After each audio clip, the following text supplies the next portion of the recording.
Have you ever had a major injury that changed your life? Well, today I want to share a personal story of mine of my biggest injury ever, and I'm still actually dealing with the effects of it today. I want to share it with you because I think these things are good to talk about. Maybe you're going through an injury personally, and I know I have, and it shaped me a lot physically, mentally, spiritually.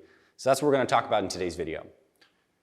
For me, it was in 2016. I took a ski trip with one of my friends to Durango, Colorado, and he and I are both experienced skiers. I ski, he snowboards, and we were just ripping this day. Just the two of us, skiing very hard and very fast. And a little bit later in the day, I'm skiing by myself at this point, and I'm skiing down this hill, and there's a point in this run where it's like a pretty steep slope. Certainly something you can ski, but what I was trying to do is ski really fast and actually do a little jump off it, so I launched into the air. Well, I do this, and I'm probably going 30, 40 miles per hour. I take that little hop, and I'm floating, except at the bottom, I don't land. The skis cross wrong, and they blow off my feet, and I'm tumbling around 30, 40 miles per hour, and I slam into a tree. And my leg hits, and my right leg explodes. It shatters into pieces. I break my left arm, tear all the ligaments in my knee, and all the muscles in my leg as those bones shattered got cut up.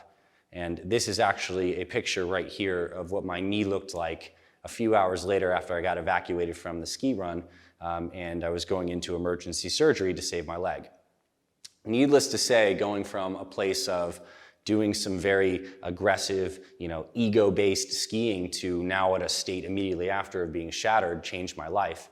And what I want to do is recount the journey over the last 6 years of this leg and share with you some life lessons that I've learned, some insights in healing and recreating my body, and maybe it'll help you if you've ever struggled with an injury, or just maybe it might help because there's some powerful lessons that I learned, and there's 8 in particular that I want to share. And I have them here on my phone. I'm going to reference this throughout this little discussion. And the first one, and the first lesson that I learned was actually not a physical lesson, but it's a lesson that an unchecked ego can cause a lot of pain. And for me, it was the ego of, thinking I was a hot shot on the skis and just really getting after it. But I think there's a lot of other circumstances that people have experienced an unchecked ego when it comes to finances, when it comes to relationships, can cause a lot of pain. That was the first great lesson. I was the cause of this scenario. I was the cause of this scenario because of how I was behaving and I was acting. And this leads me to lesson number 2. And lesson number 2 is to pay attention to the signs and to your intuition. Earlier in the day, about 3 hours before I had this skiing accident, I was also going really fast down this turn on this particular run, and I almost crashed. I kind of shot off to the side, and I ended up catching myself, but it was close to also being another bad crash, and I kind of tweaked my leg a little bit, and I had the moment there where I thought I should probably slow down. That was 3 hours before I had the second one. So it's almost like God gave me this warning sign that I could have chosen at this point to keep the ego in check, to ski a nice, comfortable day, and I wouldn't have gone through all the things I'm going to share that I've gone through with this leg. 6 surgeries, coming up on 6 surgeries for this leg. So it's been a lot to get back to this place of healing. But pay attention to the signs. Has there been something in your life? Is there a kind of warning signal popping up in some area of your life right now that you need to pay more close attention to? Was there a scenario in your life? Please comment below if you didn't pay attention to the sign and something happened, or maybe you had an ego thing that also blew you up in some sense. I'd love for you to comment below and continue this discussion as we go through these lessons. Lesson number 3 is that pain and suffering are different things. Your physical pain is a sensation, and you can feel that and go through so much physical pain, but it's different than actually suffering, which is the state of attaching to the pain. So I'm getting evacuated off of the run by ski patrol, and they were telling me that they was probably going to have to amputate my leg because it was so swollen from all the trauma and the impact, and they were worried that those sharp bones were going to cut my femoral artery, the big artery that supplies the whole leg. And if that happens, I would bleed out. So they were really concerned about this. So they're taking me down the ski hill, and we may have some photos and videos that we put up here in this discussion that you can see some of the footage of that. And immediately I'm feeling tremendous amounts of pain. And I'm also feeling the feelings of guilt, the feelings of what the heck just happened and all the shock associated with that. And at that time, there was both a lot of pain in the body, but also a lot of suffering about, holy crap, what did I just do? This was my emotional attachment to that. I go into surgery. I have 2 surgeries where they basically put a titanium rod into my leg and a bunch of screws. There wasn't much to grab onto, but they put it in there, and the surgeon said that the bone's just kind of going to form this huge callus and heal around this rod, and it's probably going to take a year before you can kind of walk again. So that was, basically the prognosis after surgery. Those surgeries went well, and I ended up flying home. And over the course of beginning to recover from this first leg incident, I'm in pain every single day, tremendous amounts of pain. And what I learned is to adopt a more meditative state of mind, where I'm able to observe the sensation of pain in my body without attaching to it. And to get to that point of mind and that state of mind required practice, but pain is a great teacher. It's sometimes in our bodies can be ever present all the time. It gives us something to observe and to feel without attaching to. So there was certainly a bunch of spiritual development that happened on the basis of feeling that pain and sensation. But to get there, it also required me to forgive myself, and to come into complete acceptance of the situation, not wanting it to be any different than it was, because this is how it is. And I think once you get there, you can live your life regardless of the circumstances in a very relaxed and flowing manner.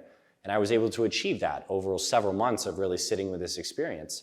And also at the same time, receiving so much love, kindness, and support from friends and family, because I got home with a broken arm, shattered leg, in a wheelchair for several months, and then having to learn how to walk again. So that was lesson number 3. Pain and suffering are 2 different things. Lesson number 4, so many things are out of our control in life that I believe optimism and trust is the best way, at least for me. There are scenarios like things happen, they're out of our control, and I guess we can choose to have a state of mind that is accepting, positive, and just trusting that this is all kind of unfolding for our benefit and our growth. And there's another state of mind you can take, which is kind of like a victim state of mind, where you feel like you're at the effect of all this. Why did this happen to me? I don't like this. I want to reject this. And that's the path of suffering. Like I played around in that for a little bit and realized that was not for me, so let's shift over here. But I'll say that mindset that this leg experience helped me cultivate has translated into how I approach almost all things in my life now. I believe in the goodness of people, of myself, and I want to operate in a way that is optimistic and trying just to add more, and also trusting that even if things seem hard or scary on the surface, that in the long run, this is all working for our growth. That doesn't mean the circumstances are always going to match what we might necessarily desire at the time, but when we zoom out on the totality of our lives, if we're operating from this framework, that things do work out. And I'd be curious if this perspective is something that resonates with you. Please comment below and share. I'd love for this video to actually have a lot of comments and a lot of sharing, because these are some foundational life experiences. I know there's a lot of wisdom that you have in your life that I would certainly love to read. Next lesson, lesson number 5, is that the body can heal if given enough time and proper inputs. So I go home from these surgeries, and at this point my life's completely changed. I moved back in with my parents so they can also help take care of me and tend to me, because my body is so broken. And I go to work on focusing on my rehab every single day, rebuilding my strength and working on the small things every day. And given about 90 days, I was able to start getting up and walking around with a cane. And then in more time, I was able to eventually start walking completely. And then 3 years after that injury, I was able to start, doing heavy strength training again, and deadlifting and squatting. And I will tell you this, my leg has never been the same as it was before the injury. There's always been, some amount of change, and I'll get into the back half of the story in just a second, as it relates to the subsequent surgeries. But the body can heal. And if you're struggling with something right now, just keep the faith that you can regenerate and focus on the inputs. Focus on great nutrition. Focus on great supplementation. Focus on getting the right kinds of therapies that will help you, and keep the faith. With enough time and the right inputs, the body can heal, regenerate, even into old age. Certainly it gets harder, the recovery capacity goes down, but if you keep the faith in regeneration that you can, you don't have to allow the weakness to creep into the mind where you start to accept that this is what you must deal with for the rest of your life. That could be the case, but there's also a lot of stories, mine and many other people included, where you can make phenomenal healing. Now, the next lesson is that surgery and certain therapies are sometimes the answer to get out of pain. As I was working on regrowing this leg after the shatter, I got a lot of different kinds of injection therapies. Here where I live in Arizona, there are a lot of doctors who do regenerative injections using things like PRP, which is platelet-rich plasma. They basically take your blood, they spin it down and isolate those growth factors and inject it into the leg. You can kind of think of it like a stem cell type therapy because you're giving these signals, the body's healing signals into the area to create a healing response. Well, I would get those injections basically every other month just to give a stimulus to get that bone to start to heal and regenerate.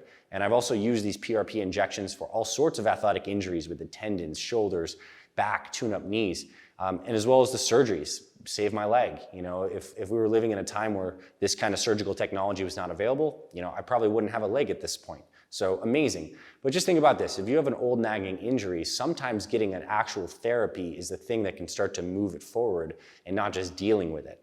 And when you're looking at improving an area of your body and the pain, I think obviously therapies are consideration. I would also say do a ton of soft tissue work around that area. If you have a tight and painful shoulder and you're not rolling out that shoulder and working on all those muscles and loosening the areas with a foam roller or lacrosse ball and stretching all the time, you're doing yourself a disservice. We got to totally work on the area. I was doing a lot of massage, acupuncture on the knee, different kinds of things to increase blood flow. You know, I tore basically most of the ligaments in my knee during that accident too, so I was getting injections into those ligaments to help regenerate them, massaging them, doing the physical therapy. So therapies can help move the needle on this. Lesson number 7, and this is back, I'd say, what I consider to be more in the spiritual domain, is I came to the realization that I have a body, but I am not the body. You know, earlier in my life, and I think a lot of us kind of fall into what I would consider a mental trap, is we get so attached to our bodies naturally, right? We have these bodies, we interact with the world through these senses and these different sense gates, and then somewhere along the way, we believe that we are the body. Well, when my body shattered and broke this badly, I realized that I am still the one experiencing this. The body has dramatically changed. I have a body, but I'm not the body. I'm the observer of the body, the controller of the body, but I'm not attached necessarily to the body. Yes, I have the natural desire to like heal and regenerate and get back to feeling whole. I think that's kind of just something natural to the human spirit. We have this desire for wholeness and healing of different things, physically, mentally, emotionally, whatever. But you realize that you're also the one experiencing all this, and you're not necessarily the body. And when there's that little bit of space, it creates a tremendous amount of peace, where your body can change dramatically. As age, I don't need to tell you this, you're probably experiencing yourself. The joints get stiffer, hair gets grayer, skin gets less hydrated. This is the trajectory of these bodies. And you are the one observing all of these different stages. And when you have that level of attachment, you can love the stage that your body's at with more grace, and you don't have to have resistance to any of the changes that make. And the final lesson I'll say is that all challenges are opportunities for growth and the greater experience of truth. And for me, this has been one of the most eye-opening experiences possible, and I've alluded to a couple different characteristics. And to get into a little bit less, I want to share the back half of the story, is after several years, I was able to heal my leg, about 4 or 5 years to get it to a point where it was great. I was able to deadlift heavy and run and do all the things I loved, except my leg, due to all the trauma, had healed up short. My right leg was about an inch or so shorter than my left leg. And if you've had a short leg, then you'll understand, you know, the gap difference causes some problems. Or if you don't, you can even imagine. Imagine having one shorter leg than the other. Your hips are always off, which cause your shoulders and your neck to be off, and it can create a lot of pain. Well, what I would do is wear a lift on one side, have to get big shoes and wear a lift every day on one side to get my pelvis kind of even. And after a series of years of going through this and having the pain, I decided to actually get a surgery to lengthen my leg, to get it back to the original length. And I went through that surgery last year. I went down to Florida, where there's a group of orthopedic specialists it's called the Paley Institute. And what they do is they help lengthen limbs. So they took that old rod out from the original surgery. They put a new rod in that has a magnet in it, and then they cut the bone.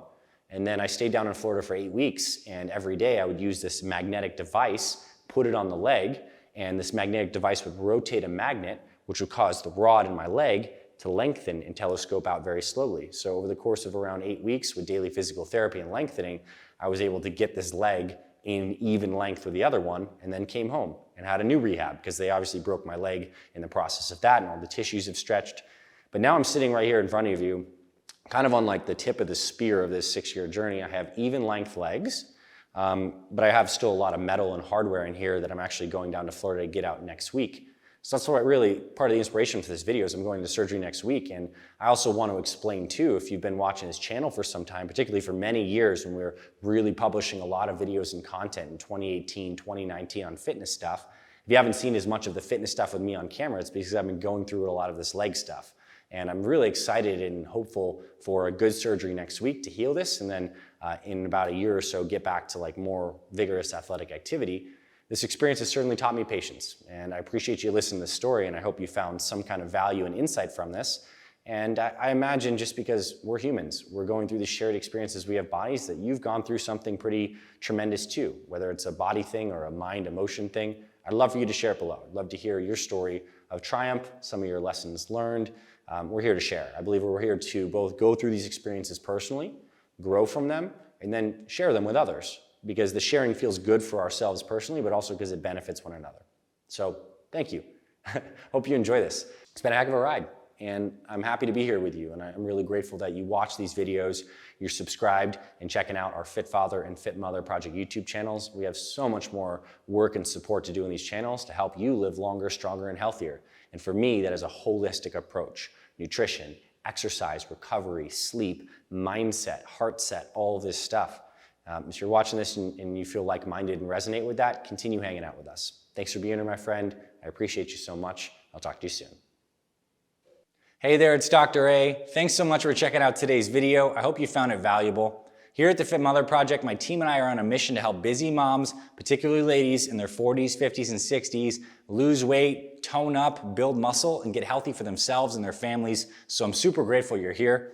I want to invite you to subscribe to our Fit Mother Project YouTube channel. You'll get instant access to the hundreds of different videos we have on nutrition, exercise, mindset, supplementation, all the important stuff you want to know about. Also, if you scroll below in the description of any of our videos, you can click some links and get our free meal plan and free workout that we designed for fit moms. We'll send it straight to your email, and we'll show you some of our simple strategies and workouts to help you lose weight, boost your metabolism, and just look and feel younger. And of course, you can also visit us at fitmotherproject.com, where you can get in contact with me and my team. Tell us about what's going on with you and your health. We're really happy to help you. Thanks for being here, my friend. Subscribe. I'll see you around the channel, and I'll talk to you very soon.